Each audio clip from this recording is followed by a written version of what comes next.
प्यारे बच्चों, आपका मेरे चैनल भगवान GIC कोटद्वार में बहुत बहुत स्वागत है। प्यारे छात्रों, 8 जुलाई 2025 को मुख्यमंत्री मेधावी छात्रवृत्ति परीक्षा की निर्धारित तिथि है। इसमें 2 प्रश्न पत्र आते हैं। कक्षा 9 में सेट का 100 अंकों का प्रश्न पत्र आता है तथा कक्षा 9 में ही MAT के 100 अंकों का प्रश्न पत्र आता है। आज की वीडियो में सीखेंगे आकृति श्रृंखला। इसमें आपको आकृतियों की एक श्रृंखला दी गई है। प्रत्येक श्रृंखला में कुछ आकृतियां एक विशेष क्रम या नियम का पालन करती हैं। आपको ध्यानपूर्वक आकृतियों का अध्ययन करके यह निर्धारित करना है कि अगली आकृति कौन सी हो सकती है।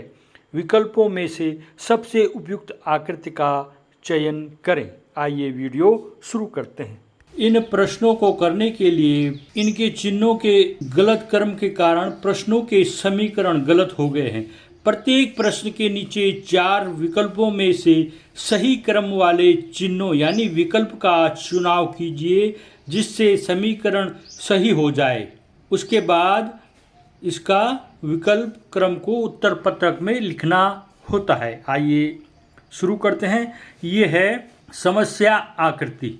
STP लिखा हुआ है। फिर ये जैसे S क्लॉकवाइज ऊपर की ओर जा रहा है वह 90 डिग्री पे घूम रहा है तथा P दाहिने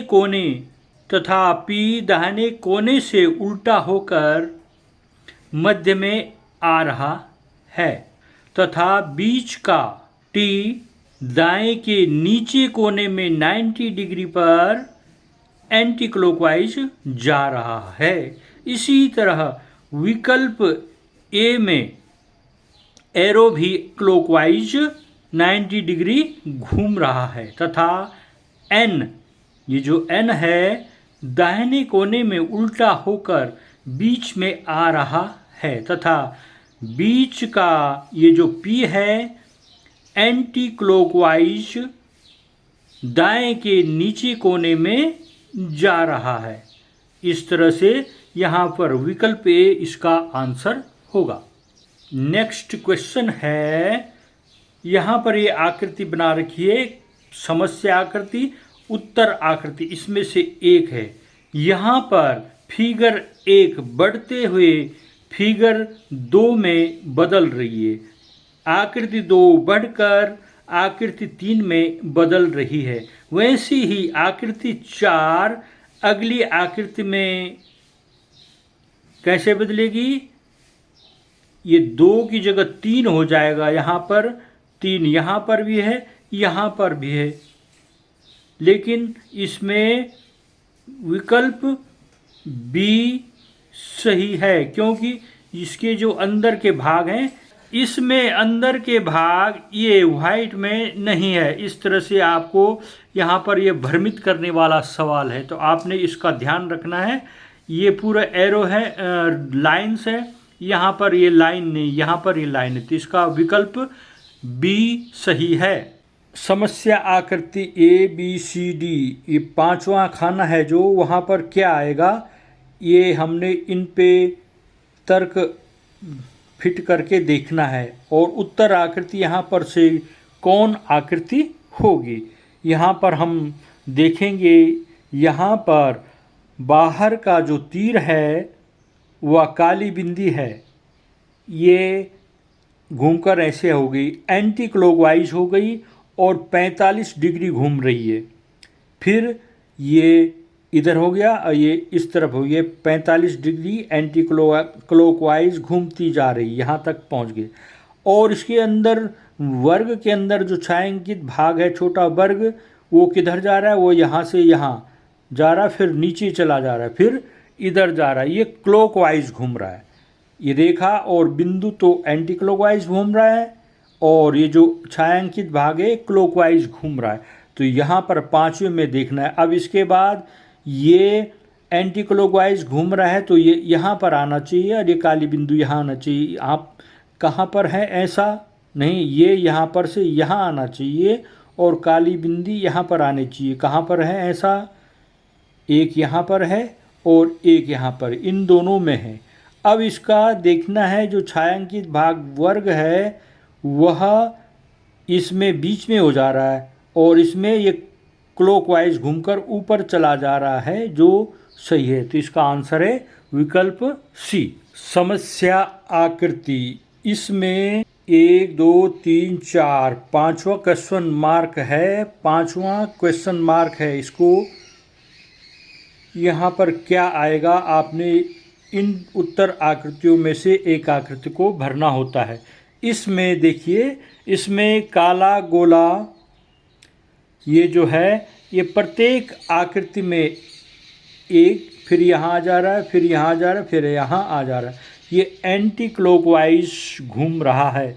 अतः आकृति 5 में भी जो ये काला गोला है एंटी क्लॉकवाइज घूमेगा। यहाँ से इस तरफ आ जाएगा, दाहिनी तरफ से बाईं तरफ आ जाएगा। इनमें से कहाँ पर है ऐसे, यहाँ पर दाहिनी के बाद ये बाईं तरफ यहाँ पर आ गया। तो विकल्प डी इसमें सही है। इस समस्या आकृति में देखिए 1 2 3 4 पांचवें में क्वेश्चन मार्क है। इस ब्लॉक में क्या आएगा, ये उत्तर आकृतियां हैं, इनमें से एक यहाँ फिट होगा। इसको देखते हैं। ये जो तीर की आकृति है यहाँ पर है, फिर इधर चली जा रही है, फिर इधर आ गई, लेकिन इनकी आकृतियों की जो नोक है वहाँ पर कुछ परिवर्तन हो रहा है। तो इसमें देखते हैं, तीर की आकृति क्लॉकवाइज घूम रही है तथा प्रत्येक बार तीर की आकृति का जो अगला भाग है वह बदल रही है। यहाँ पर आकृति घूमकर बाएं कोने में आएगी।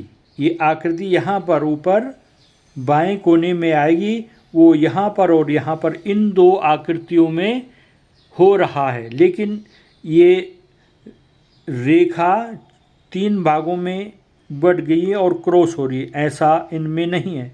ये रेखा है और जिसका अग्रभाग है वह आकृति बदल रही है, अर्थात इसका विकल्प डी सही है। यहाँ पर समस्या आकृति में प्रत्येक अगली आकृति में एक लाइन जुड़ रही है। 1 2 यहाँ पर हो गया 1 2 3, तथा आकृति की दिशा बदल रही है। पहले इस तरफ था, अब ये इस तरफ है, आकृति की दिशा भी बदल रही।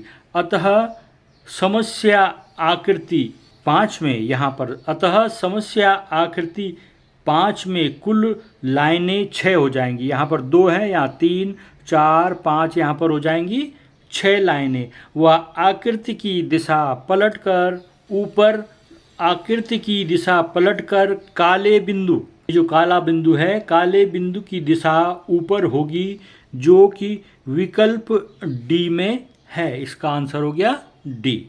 समस्या आकृति में पहली आकृति से तीसरी आकृति में, पहली आकृति से तीसरी आकृति में एक क्रॉस बढ़ रहा है। इसी तरह दूसरी आकृति से चौथी आकृति में 1 2 3 हो गए, एक क्रॉस बढ़ रहा है। अतः 5वीं आकृति में तीसरी आकृति से एक क्रॉस अधिक बढ़ जाएगा। यहाँ पर 5 क्रॉस है, इधर 6 क्रॉस वाला वर्ग हो जाएगा। यहाँ पर आपने देखना है 6 क्रॉस वाला वर्ग कहाँ पर है, 1 2 3 6, विकल्प बी इसका आंसर होगा।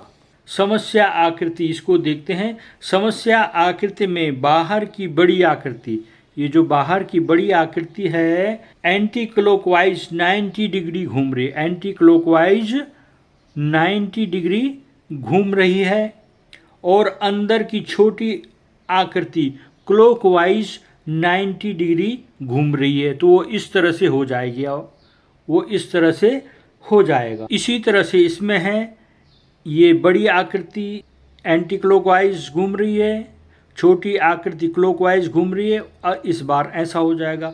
अब यहाँ पर 5वें में क्वेश्चन मार्क की जगह क्या आएगा, इसको देखना है आपने। यहाँ पर ये घूम करके एंटी क्लॉकवाइज इधर को घूम जाएगा, छोटा वाला क्लॉकवाइज घूम के इधर हो जाएगा। ये इस तरफ हो जाएगा, इस तरफ, ये वाला विकल्प ए इसमें सही है। यहाँ पर ए बी सी ये आकृतियाँ दे रखी हैं, डी पे क्वेश्चन मार्क है। यहाँ पर क्या आएगा, इन चारों आकृतियों में से एक। तो इसको पहले इसकी रीजनिंग देखनी है, क्या तर्क इसमें फिट होगा। समस्या आकृति एक का जो ये बाहरी वर्ग है उसके नीचे की लाइन अगली आकृति में लुप्त हो रही है, इसका ये नीचे की लाइन लुप्त हो गई है। उसी तरह आकृति तीन के बाहरी पंचभुज के नीचे की लाइन भी अगली आकृति में लुप्त हो जाएगी। तो यहाँ ऐसा कहाँ पर है, आकृति जैसी वैसी रहेगी, इनकी दिशाएं बदलेंगी नहीं, तो इसका ये यहाँ पर लुप्त हो जाएगी। इसका विकल्प सी सही है। समस्या आकृति त्रिभुज, पंचभुज, चतुर्भुज, यहाँ पर क्या होगा, ये त्रिभुज पंचभुज में बदल रहा है, दो भुजाएं बढ़ गई हैं। चतुर्भुज दो भुजाएं और किस पे होते हैं, षटभुज में, षटभुज में बदल जाएगा। षटभुज आकृति कौन है, विकल्प सी इसका आंसर होगा। यहाँ पर ये समस्या आकृति है, क्वेश्चन मार्क यहाँ पर भरना है, उत्तर आकृति इनमें से छांट करके कौन आएगा। समस्या आकृति एक का षटभुज अगली आकृति में पंचभुज हो रहा है, ये षटभुज है, पंचभुज हो रहा है। इसी तरह समस्या आकृति तीन का पंचभुज अगली आकृति में चतुर्भुज हो जाएगा, एक भुजा कम हो जाएगी, चतुर्भुज हो जाएगा, चतुर्भुज में बदलेगा, जो कि विकल्प ए में है। तो इसका आंसर हो गया विकल्प ए। इस तरह से इनके प्रश्नों को रीजनिंग द्वारा तर्क से लगाकर अगला क्या होगा उसको छांट कर यहाँ पर भरना हो। मेरे चैनल को सब्सक्राइब कीजिएगा। अगर आपको ये वीडियो पसंद आ रही है तो आप वीडियो को लाइक कीजिएगा, कमेंट कीजिएगा और इसको शेयर भी कीजिएगा। अगर आप इस चैनल में नए हैं तो मेरे चैनल को सब्सक्राइब भी कीजिएगा। धन्यवाद।